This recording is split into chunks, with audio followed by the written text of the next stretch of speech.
Okay, so today we will start the new chapter called Speculative Theories of the Early Universe. Actually, I had no time to prepare the usual notes, so I kind of condensed a little bit of those inside the book, as was done usually on the previous calls, like before taking the notes into my like red notebook with those like boxes and arrows. So we will do the call today in the like old style. I will just show you some pages and talk about the main ideas onto those. So let's start. The first subchapter here, called Early Universe Spontaneous Symmetry Breaking, will be, of course, about spontaneous symmetry breaking, but in the first paragraph here, Penrose tells us that actually in this chapter we will take a look at the more speculative ideas, and before we kind of saw the ideas which has impressive observational data support, and we will talk today about more speculative ideas, and those two are inflationary cosmology and spontaneous symmetry breaking. Also, he says that like some readers could have thought that those are not much speculative, but actually Penrose tells us that there are not enough data to support those nicely. And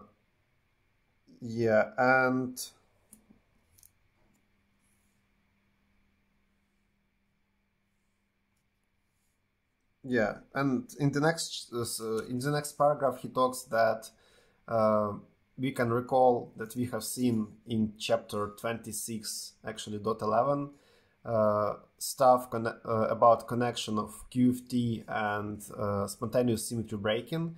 So actually, first time we have seen spontaneous symmetry breaking was while discussing the electroweak theory in terms of standard model of physics in chapter 25. We've been talking about the U2 symmetry of electroweak theory, which was kind of break down at the beginning of the Big Bang, and afterwards the WZ bosons and photon were kind of fixed. They were on the equal footing before, and any combinations of those were on the equal footing with them before the spontaneous symmetry breaking.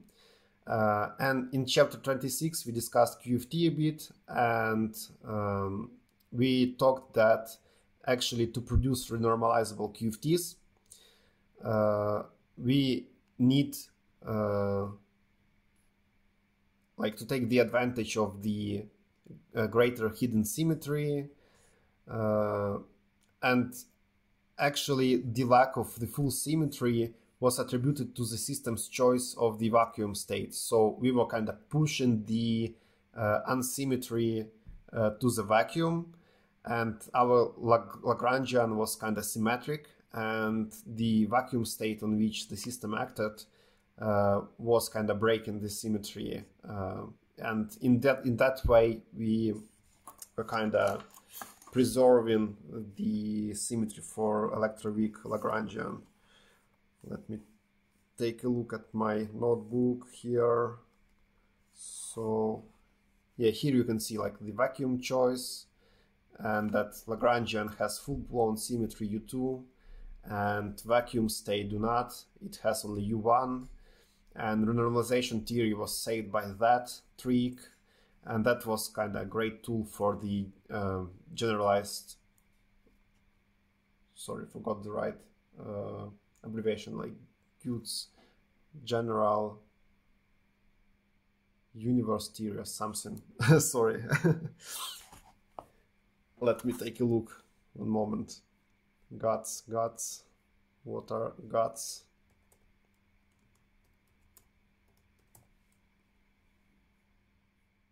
grand unified theory. Okay, so it's about like theories beyond the standard models or something with bigger symmetry groups like SO10 or SO5. And in chapter 26, actually, there was a note that like be careful and aware of these. All those theories are very speculative, and actually today we will talk why. Okay, and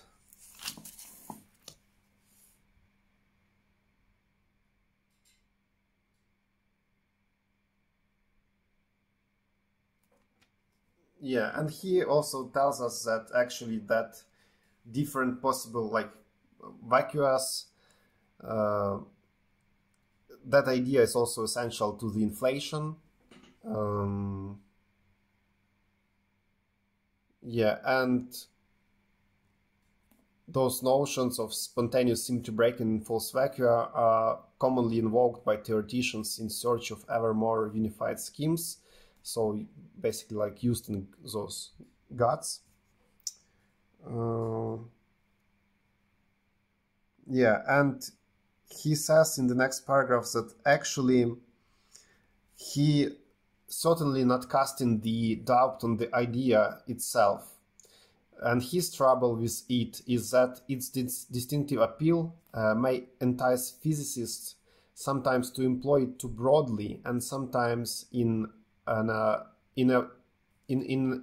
appropriate circumstances. So basically, like symmetry breaking is good, but usage of it is like kind of too much speculative, especially in those like grand unified theories, etc. So he starts with some examples, which are kind of which kind of support this spontaneous symmetry breaking, and he talks about the ferromagnetism and an example with the spherical solid ball of iron. So an idea behind that example is that we have what is called Curie point. It's kind of special critical temperature, and when we reach it and afterwards we go below it, then heat will kind of magnetize our sphere. So we will have that like the situation when the iron would become magnetized. And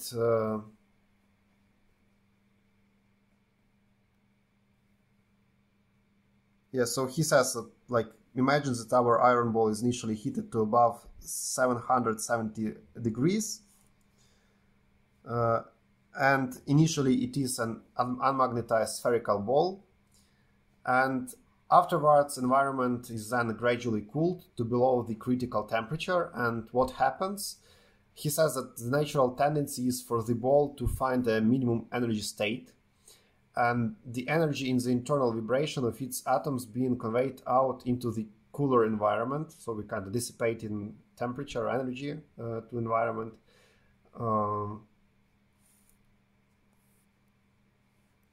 Yeah, and he says that like because of the interactions between the neighboring atoms, the minimum energy occurs when all atoms are aligned so that the ball becomes magnetized with a definite direction for its north-south polarity, but none of these directions is favored above any of the others. So there is what is called a degeneracy in the state of minimum energy, and he recalls here about the projective states from quantum mechanics, where like we have that degeneracy where the state maps on like bigger dimensional spaces inside the Hilbert space. So we kind of project on some subspace there. So yeah, and he says that there be no favored direction in its initial heated and magnetized state, and the final magnetization direction comes about randomly. Yeah, so, and this is actually an example of spontaneous symmetry breaking, where the initial spherical symmetrical state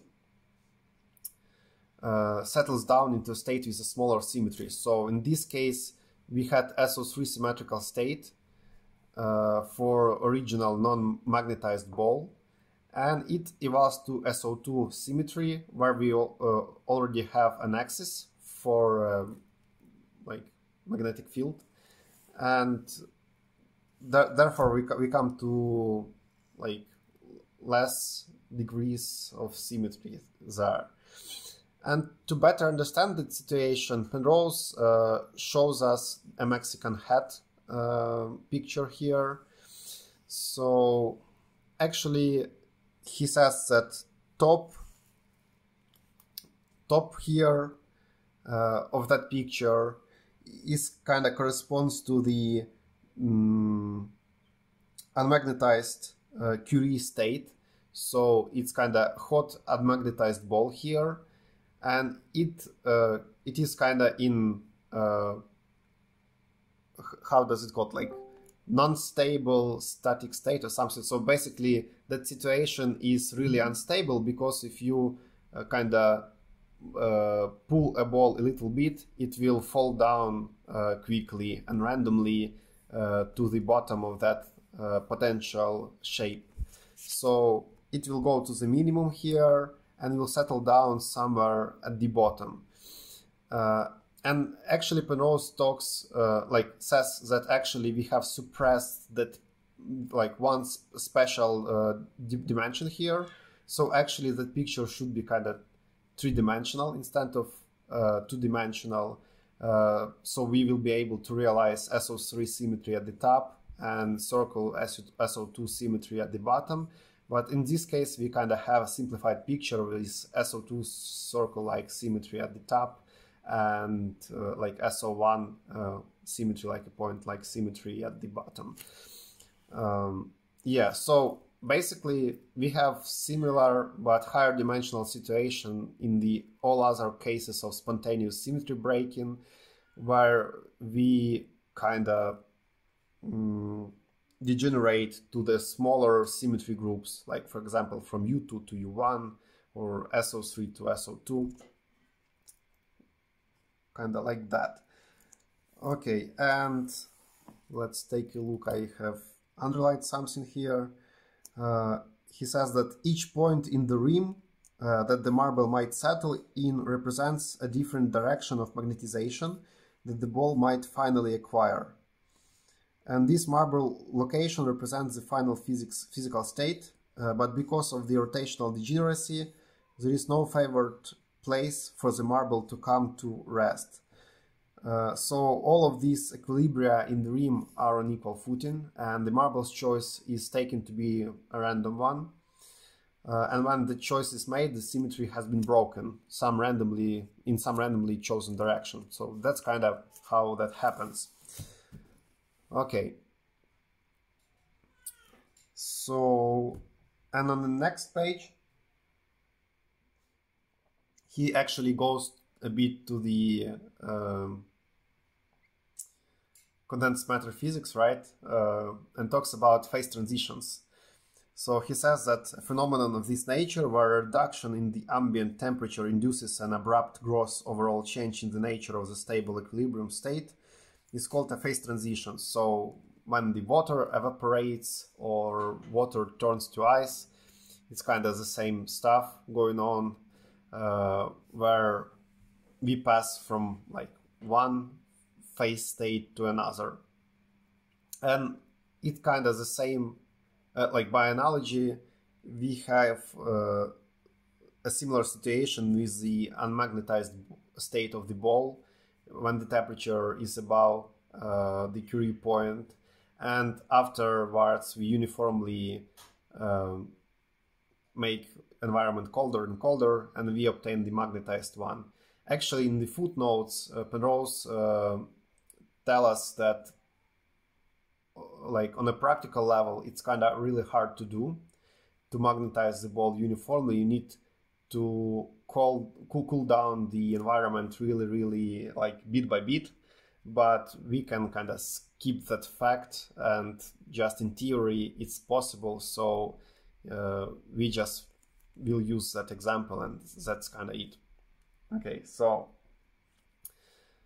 yeah, he tells us about the freezing and boiling here, and at the end says that a phase transition when the temperature is lowered is often accompanied by a symmetry reduction, but this is not essential. Okay, and afterwards he talks a little bit about QFT processes, point of view, and phase transitions there. He says that in QFT it is described in terms of a new choice of the vacuum state, where actually the state tunnels from one vacuum into another. So it kind of jumps to another Hilbert space or something. So he says that this description must be taken as an approximation, since there is, strictly speaking, no unitary quantum mechanical process that can evolve a state from one sector to another, where sector refers to the states that can be built up from some particular choice of the vacuum state.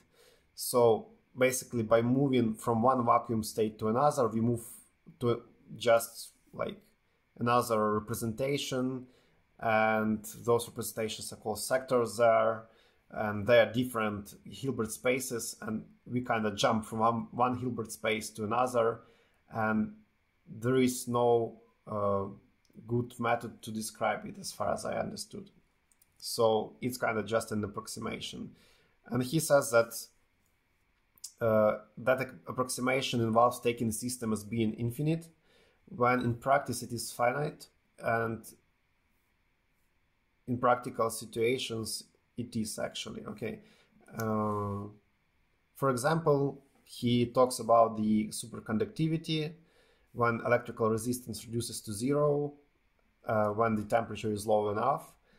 And that system is actually treated in this way. So superconductivity being a phase transition which accompanies the symmetry reduction that breaks the ordinary U1 group for the electromagnetism. Yeah, and in this specific example we have seen on the figure 28.1, symmetry was broken from the axial rotation SO2 to the trivial group SO1. But we should think in the higher dimension, and in the higher dimensions we will have symmetry breaking from SOP to SOP minus 1. So in the case of the iron ball we will have P equals 3 here, and in the case of symmetry breaking for the electroweak theory we'll have breaking from U2 to U1, which happens at the 10 to minus 12 power seconds after the Big Bang. And this similar approach could be seen in more general grand unified theories. So other groups could be involved, such as SU5, etc. And we can envisage different stages of symmetry breaking occurring at different temperatures.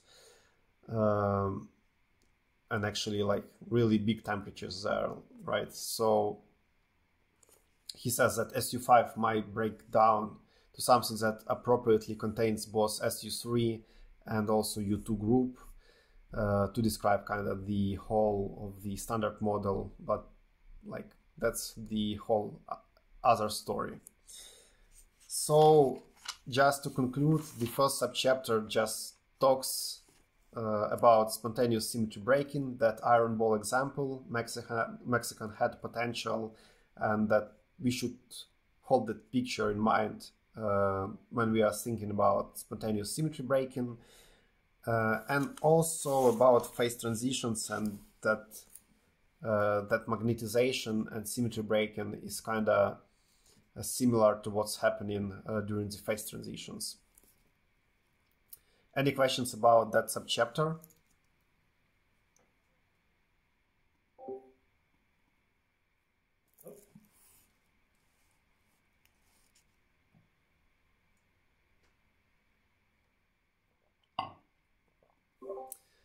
Okay, so then let's continue. And here, in this subchapter, we will talk about topological defects. And actually that, like in the previous subchapter, we've been talking about the idealistic situation when environment cools down uniformly, but in practice that couldn't be achieved. So it's unlikely to take place all at once. And therefore some domains will be formed in which the symmetry is broken in different directions. So symmetry will be broken kind of differently there. And for example, for the electroweak theory, it means that in different places we will have kind of different WZ bosons and photons fixed. But anyway, let's go to the iron ball example before going to more general ones. So he says that our iron ball, in the case with the iron ball, we may expect that the random initial choice of magnetization direction could be different places in the ball, and that with a more rapid cooling, not slow enough, we might find that we get a patchwork of directions magnetized, something similar to the what we will see in the figure 28.2. I will show it in a moment. And the size of the resulting cells and the patterns that they present might indeed depend upon the rate at which the cooling takes place, among other things. Yeah, so, and he also says that there is the issue of how readily communication occurs between different regions, and of how readily the magnetization direction in one region of the ball might get turned around under the influence of neighboring regions. So they could be synced up somehow. But in case of like electroweak theory, we will have a space-time instead of just a ball, and we will need to communicate somehow between patches of this space-time. So with the iron ball, it looks kind of like that. So instead of having like ideally magnetized sphere, we will have some patches magnetized in different random directions. And therefore we will not obtain like a perfect magnet here. We will still get like an iron ball there. Yeah, but we can go further and actually think about more interesting and serious topological defects, which cannot be removed at all by continuous wriggling around of magnetization directions in the interior of the ball.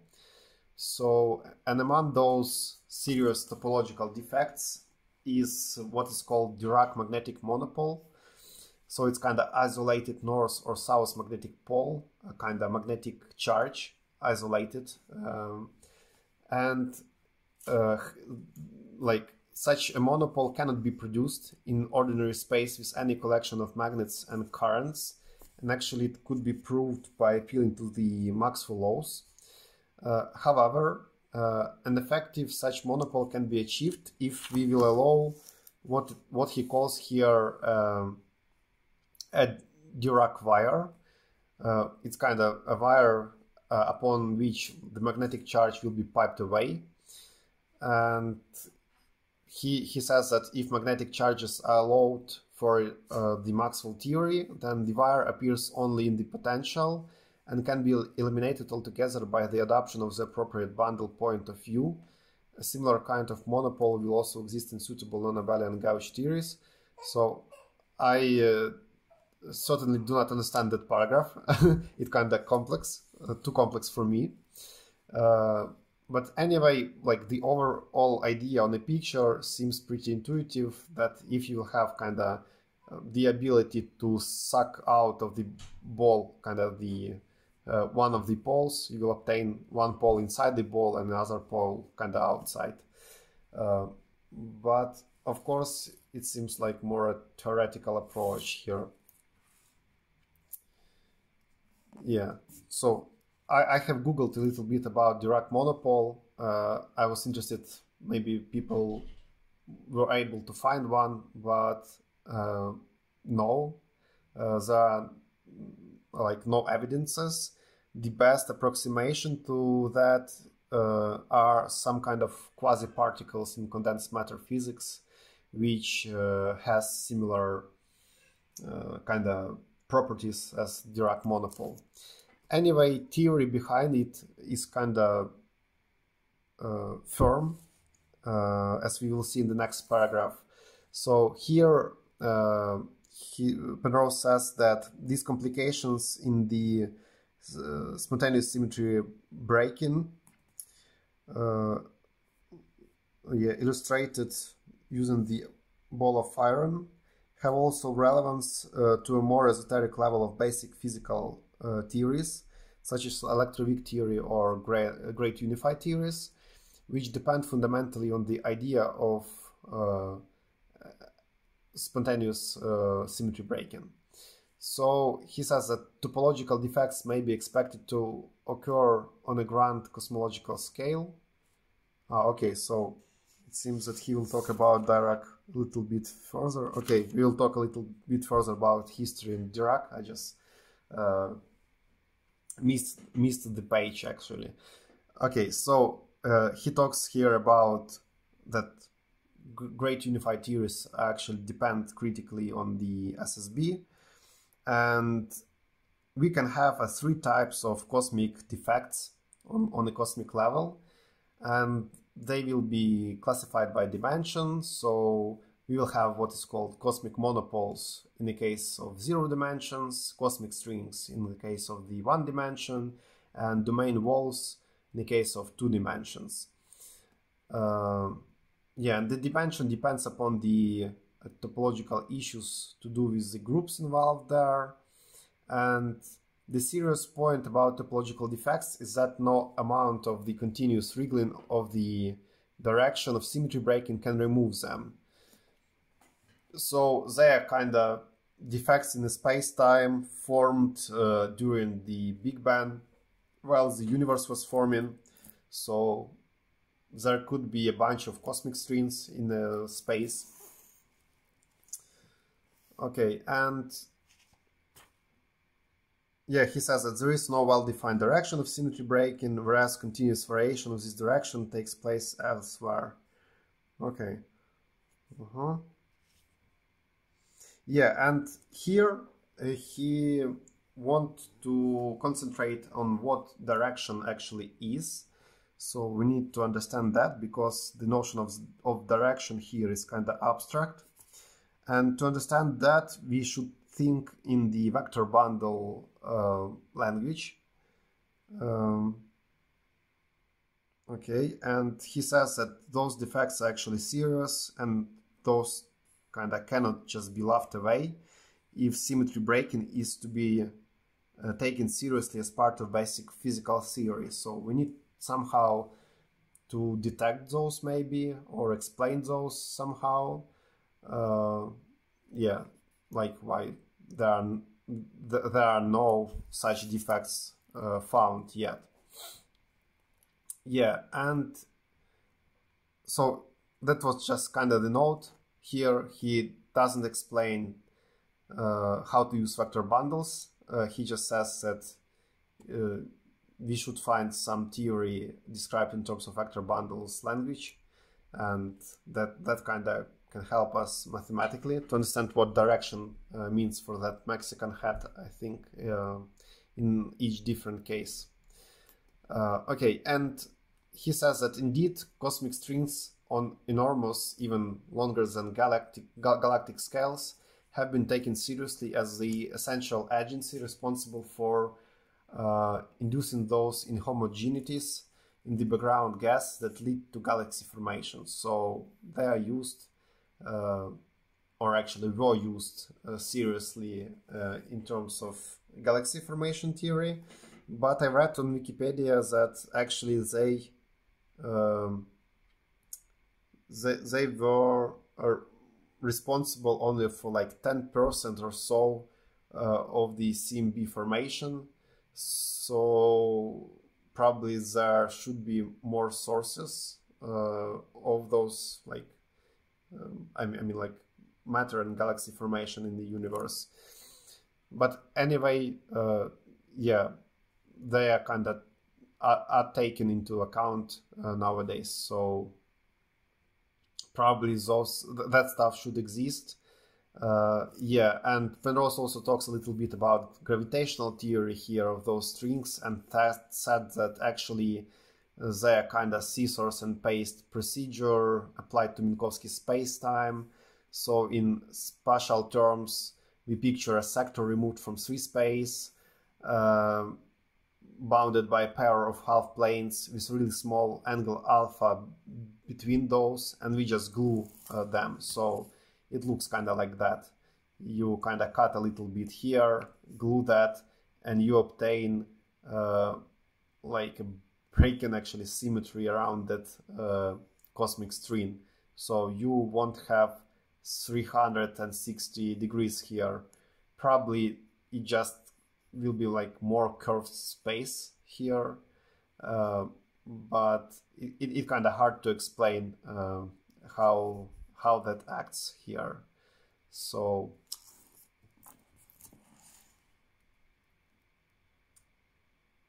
yeah, and afterwards in the next paragraph he says that the reader may with some justification feel that these are extreme measures for the production of such a commonplace entity as an ordinary galaxy, yet there are still some theoretical puzzles about galaxy formation, so we should consider such exotic ideas. And he says also that there are some significant observational support which proposes that black holes are largely seeded by galaxies are largely seeded by the supermassive black holes that now reside at their centers. So black holes also took part into that stuff, but actually he says that black holes must today be considered a conventional rather than exotic physics. So it's like more supported stuff. Yeah, and most of these suggested topological defects refer to theories like various goods that do not have significant or unambiguous support from the evidence and observation.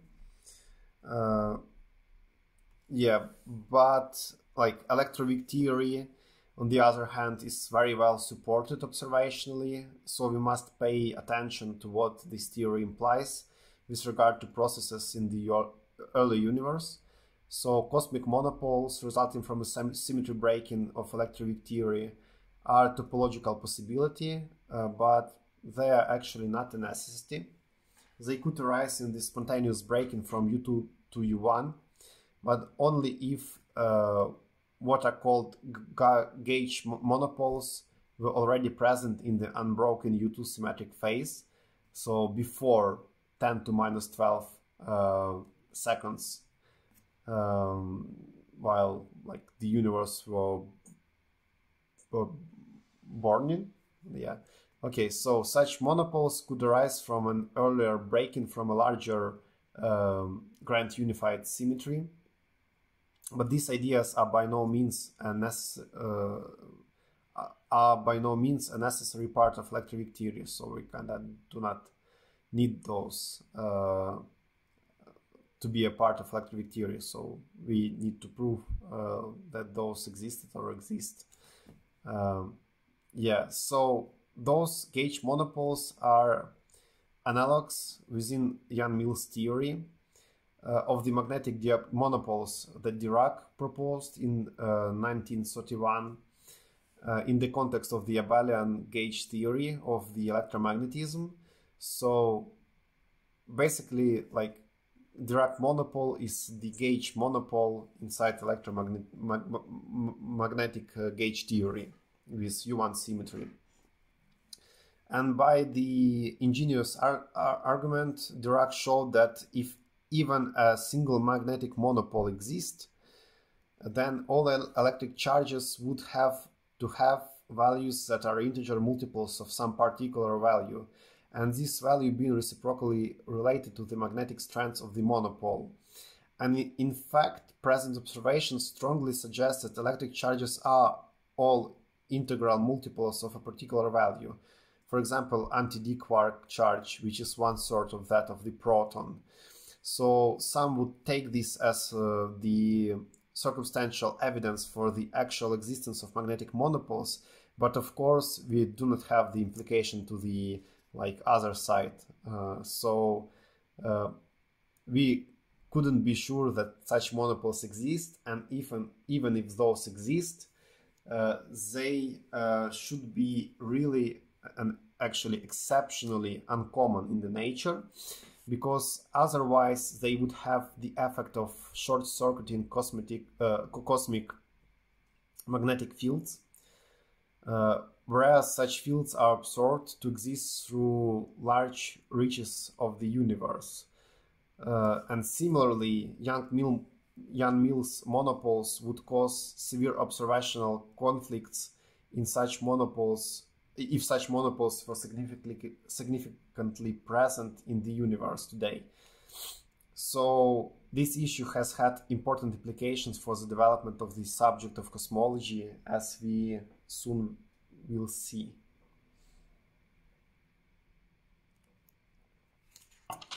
Okay, so let's repeat that one more time in short.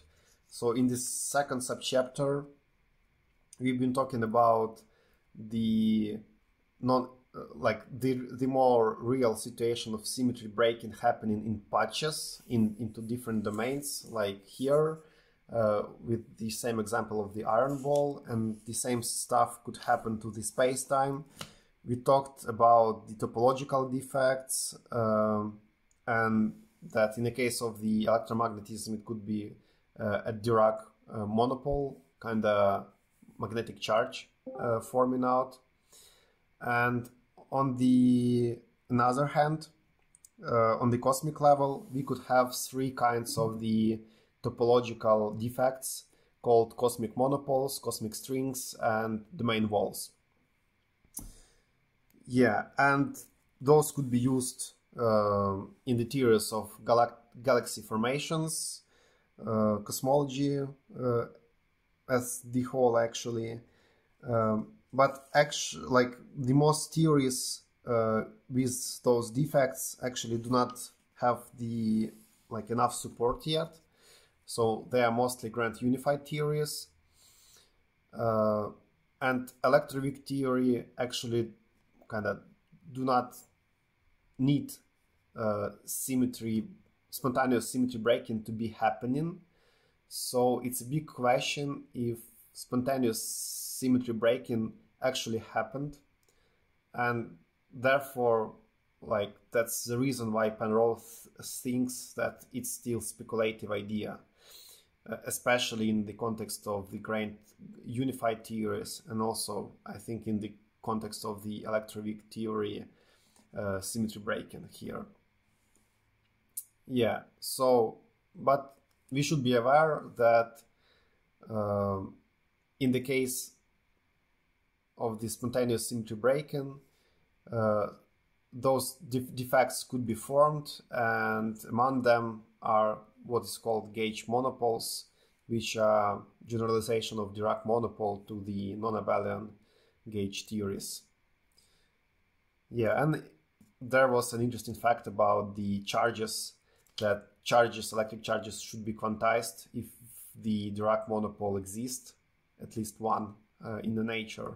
And observations tells us that actually electric charges are quantized, but still we are seeking for the Dirac monopoles and couldn't find it. So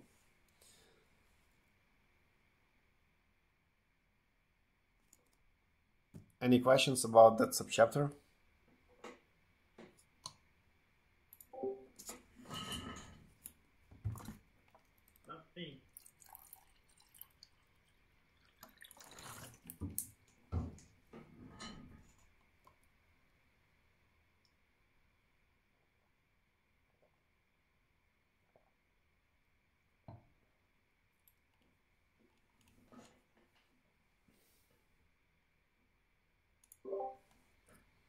So it seems that in the case,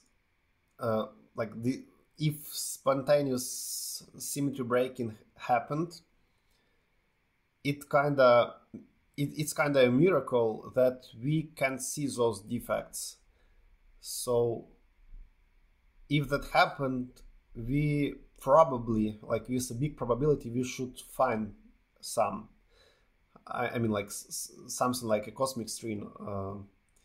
Yeah, so it's interesting on which level the current observational facts are.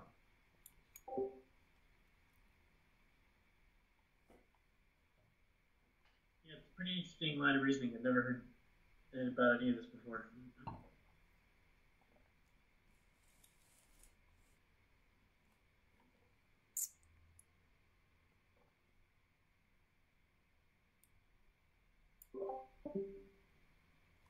Okay, so let's move forward to the subchapter 3. It actually doesn't have enough notes here for me, but I have read that a bit. So it discusses problems for early universe symmetry breaking. So we should consider again the symmetry breaking in electroweak theory that is deemed to have taken place at 10 to power minus 12 seconds after the Big Bang. And must we accept that this is a real phenomenon, or might it be merely an artifact of the particular way in which the theory is usually presented? As far as Penrose can make out, most electroweak theorists would certainly consider this process to be a real one. And the reader is hereby warned that his proposal to question its reality here is an unconventional position to take. Nevertheless, let us press forward and consider some of the difficulties inherent in the symmetry breaking idea. So, let us suppose that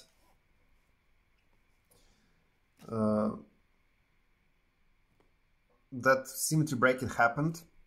So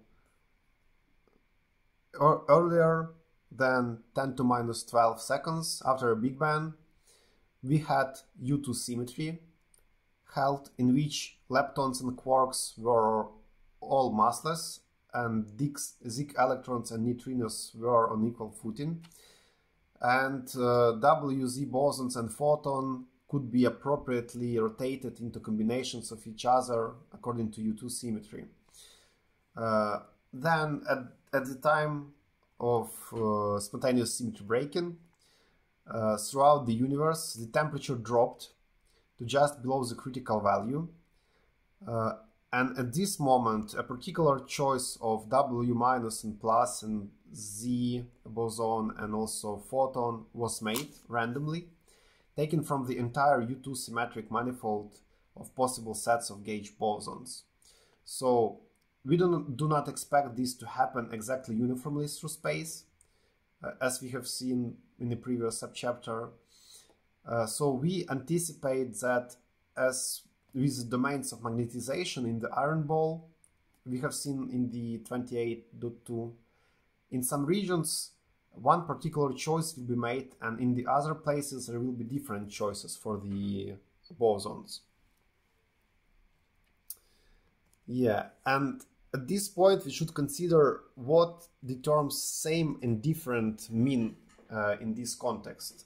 So the space G of possible gauge bosons is at each space-time point completely U2 symmetric before the symmetry reduction takes place, and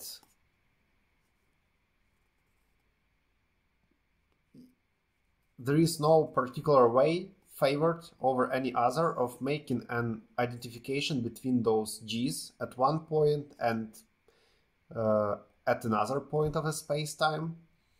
Thus, we do not seem to be given a priori rule for telling us which element of G at one point is to be called the same,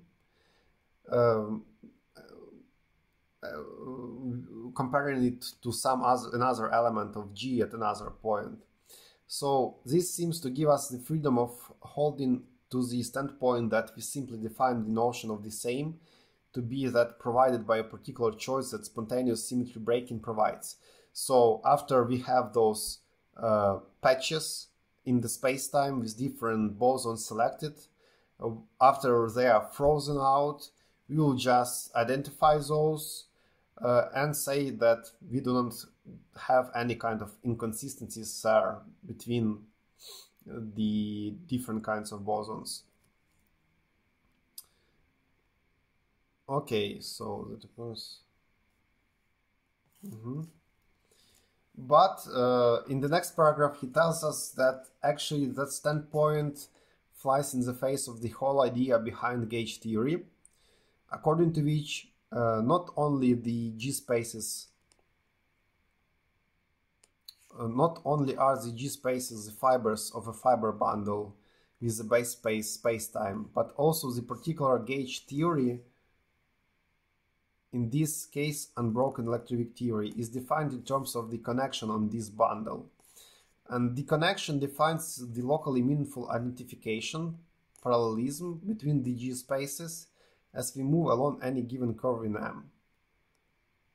Okay, and therefore it's the same idea as we have with the tangent spaces on the manifold, right?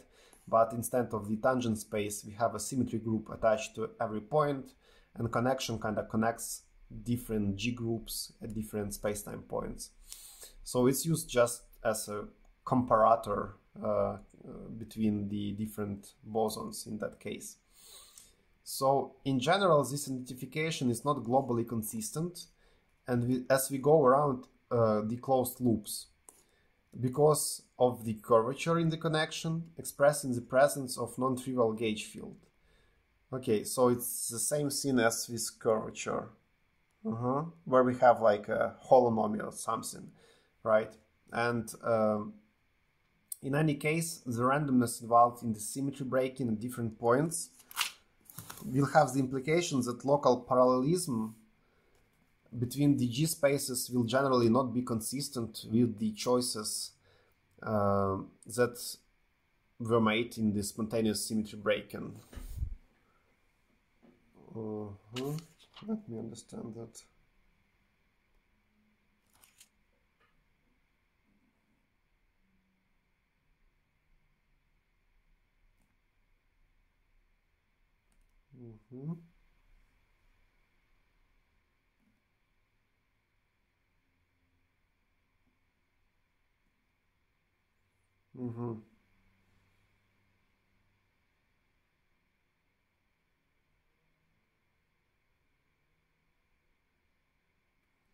Yeah, so it seems that he just says here that probably we will have like grossly different patches with different choices of bosons here. And he returns back to the figure 28.2, where we had that patched ball with different magnetizations there, something like that. And he says that we can imagine that if space-time was sufficiently slowly cooled down, as in the case of the ball of iron, it was about like magnetization. But in this case, like the inconsistencies will iron themselves out and magnetization will happen in the same direction. If once one will give sufficient time for the process, where also it is assumed that there are no topological defects. Okay, and the issue that he wished to raise is whether there can ever be enough time in the case of electroweak spontaneous symmetry breaking, because it's happened like really fast. So it seems that with fast processes, we have a really small probability of the spontaneous symmetry breaking like happening bit by bit, right? So therefore we have a big probability of having those different regions in a space-time with different frozen out bosons. Okay. And basically he just says that we cannot identify those among themselves, so they will differ actually. Yeah, and he now comes to the question of the communication between patches. So he told that like we need that slow cooling down so the atoms could communicate between themselves and kind of be in sync somehow to obtain the correct magnetization axis. And in the case of the electroweak theory, patches of the space-time should communicate somehow with each other to have notions of the bosons and photons synchronized everywhere in the universe. And he says that the difficulty has to do with the particle horizons that we encountered in the previous chapter. So if we take a look at the schematic conformal diagram below, an observer situated at point P see quasars in two opposite directions at respective spacetime points Q and R. According to the standard FLRW models, if the redshift of the quasars is sufficiently great, then the past light cones of Q and R will not intersect each other, so no kind of communication can have taken place between them. Being out of communication with each other, they will not have had time to iron out their symmetry breaking to be consistent in the way indicated above. And we shall shortly be considering the inflationary scenario which pushes back the big band line enough in the conformal diagram so to bring the Q and R into communication after all. So on the picture it looks kind of like that. So those are conformal diagrams basically representing the spacetimes on the paper. We have the big band singularity here, draw down as a line, and those like null cones. So at the P we have an observer, and Q and R are those quasars. And as you can see, they are not intersecting here. Sigma is a line where spontaneous symmetry breaking is happening, I think. So yeah, so observer at P sees quasars in opposite directions at Q and R. And if the dotted line represents the 3 surface sigma at time 10 to power minus 12 seconds, along which exact prior electroweak symmetry is taken to be broken, then the particular frozen out choice of gamma at Q, so here, almost certainly differs from that at R. The intersections of the past of Q and R with sigma being disjoint, it means that respective choices of photons, they haven't had a chance to communicate their sameness difference until P is reached. So they're kind of different there. And at the time of spontaneous symmetry breaking, we need more time for them to be synced out, for example, at point P here. Okay. So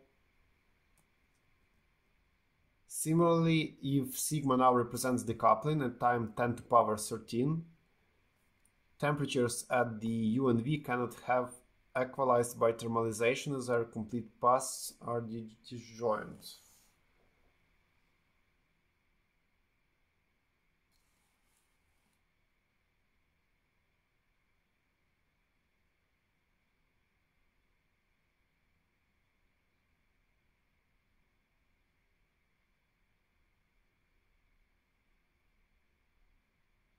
So if we take a look at the same picture, at picture A here, and we think about sigma as decoupling moment, where we move to like from radiation field universe to the particle field universe, he says that actually we couldn't have that CMB picture, like uniform thermal distribution, which we see. So he says that actually like those temperatures cannot have a equalized by thermalization, so maybe in some kind of another way or so it's not clear here for me. Anyway, their complete paths are disjoint. Yeah, okay, so probably he just tells us that we can therefore ask a question why CMB radiation is so uniform then. So at the like at the time of decoupling, we had kind of phase transition for the universe, and by having phase transition there, he just tells us that probably we should have different patches with non-equal temperatures, maybe. So something like that. I feel that idea in such a way. Okay, and the part B of that picture shows us the inflation's resolution of the later horizon problem. An idea is to push the Big Bang back so that the paths of Q and R now do intersect before reaching the Big Bang's resurface. So it seems like inflation is kind of a hack to solve non-intersecting Q and R light cones here and allow them to interfere and to sync up the bosons frozen out at the time sigma here when spontaneous symmetry breaking is happening.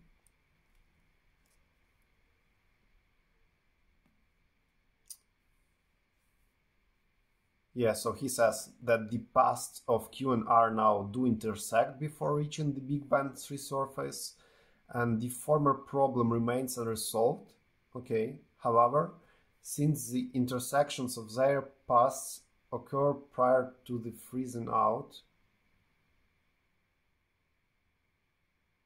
Of course. So, yeah, he says, of course, they intersect now, but they intersect prior to the spontaneous symmetry breaking happening. So it still doesn't solve the problem. Okay, let's see that information inside the paragraph. He says that this three surface sigma over which the electroweak symmetry breaking is to take place effectively plays the role of the Big Bang in our present causality considerations because of the spontaneous symmetry breaking is taken as occurring randomly on this resurface with no effective common causal influence.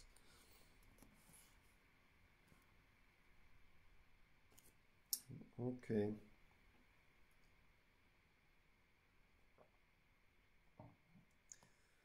So, and in the next paragraph, he talks about the lines QP and RP.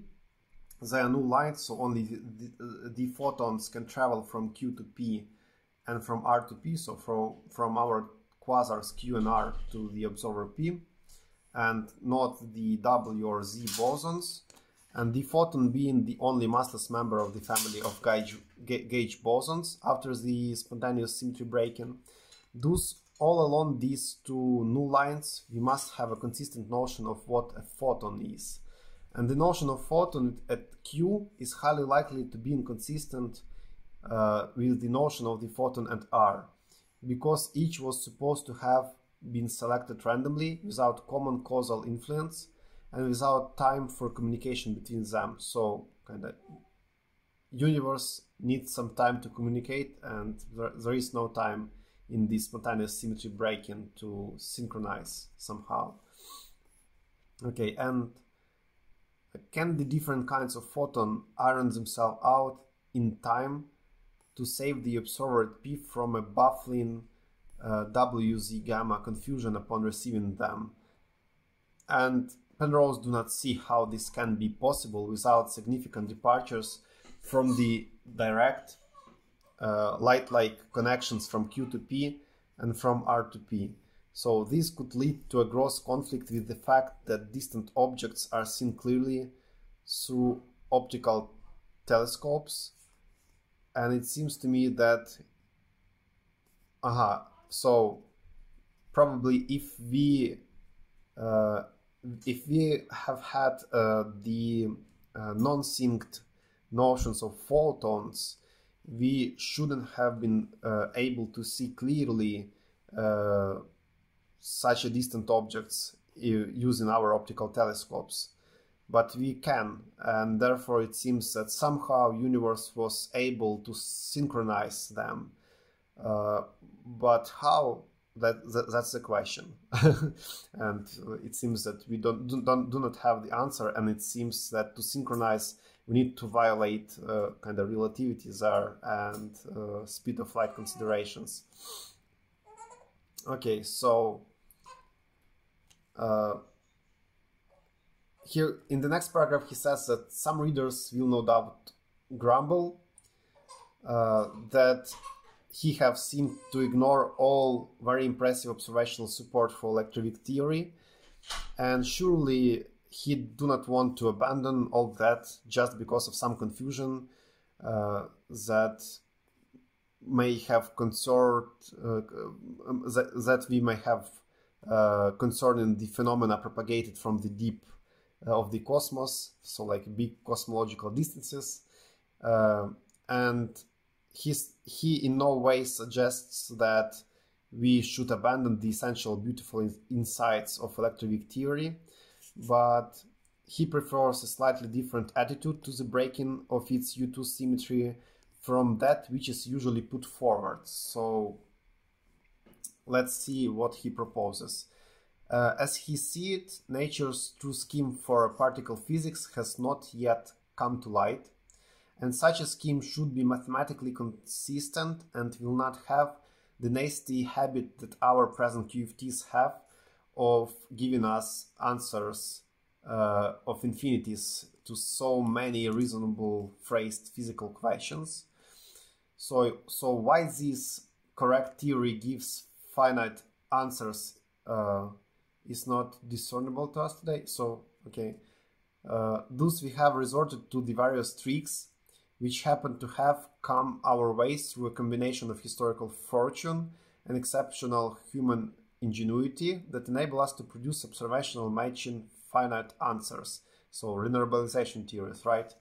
And at our present stage of understanding, we certainly want a theory of weak and electromagnetic interactions that is renormalizable and not only has the idea of broken non-abelian gauge symmetry provided non-abelian gauge symmetry provided a route to such a but the constraints in doing so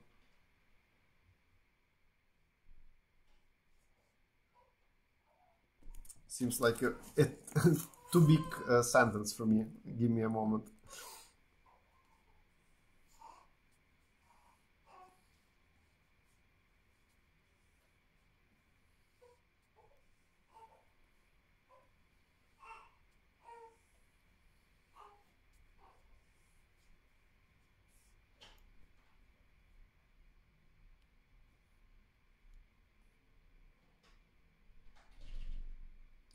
Yeah, so we want our theory to be renormalizable, and spontaneous symmetry breaking provided us a route to such a renormalizable theory, okay, but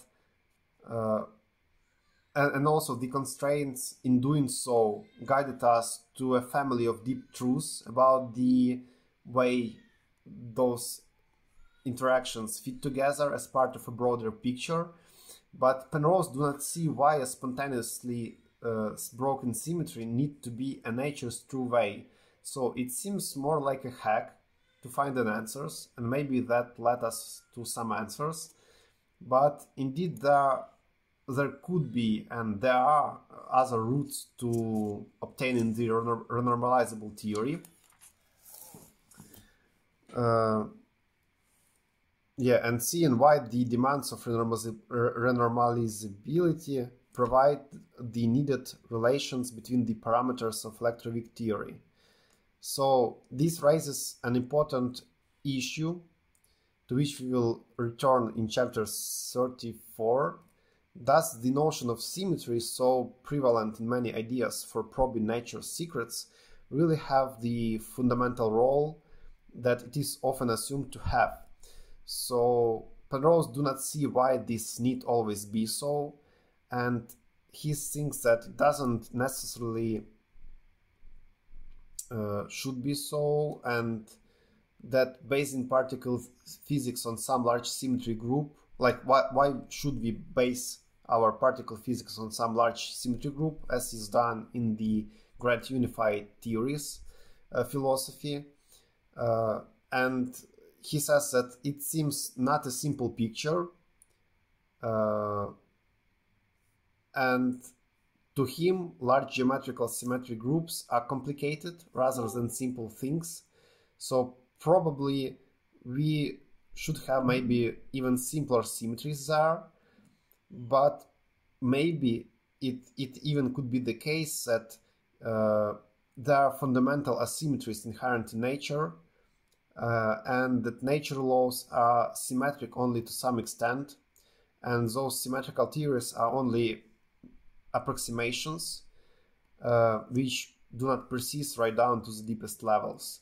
So maybe the real theory, physical theory, should be asymmetric in some way, but we still do not know in which one, so we shall come back to that issue later in chapter 34.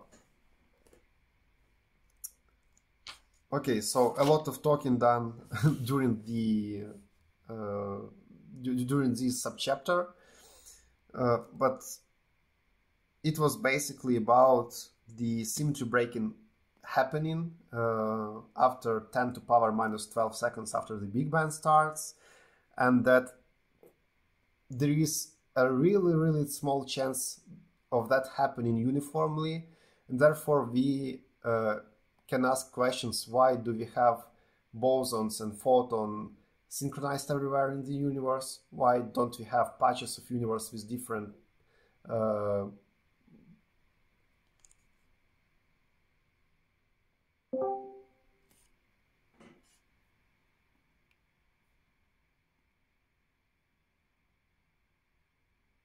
Sorry, it seems that I was disconnected for some reason. Let me reconnect. Yeah, so there is a question: why why do we have the uniform CMB, for example, and why do we have the same bosons everywhere, and we can see distant objects through telescopes, so photons everywhere are the same. And those diagrams show that kind of universe haven't had a chance in terms of like special relativity and actual relativity to communicate and synchronize everywhere in such a small time period. And even if we consider inflation, that won't guarantee us that kind of universe had enough. That this synchronization happened simultaneously, because as you can see, it should happen everywhere on that sigma surface here.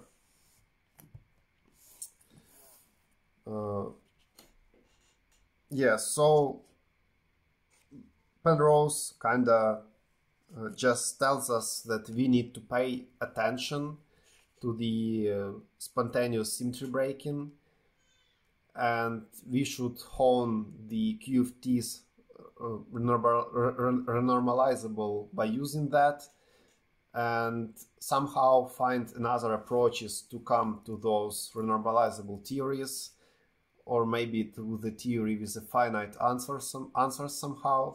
So there is a problem with the QFTs and infinities, and there is a hope that in the future we will find a theory with finite answers in it, and probably that won't contain the spontaneous broken approach there, and it will include some other route to those finite answers, and probably the theory will be symmetric only to some extent, and we'll use more asymmetric laws there. Okay, so any questions about that subchapter, or any comments, additions?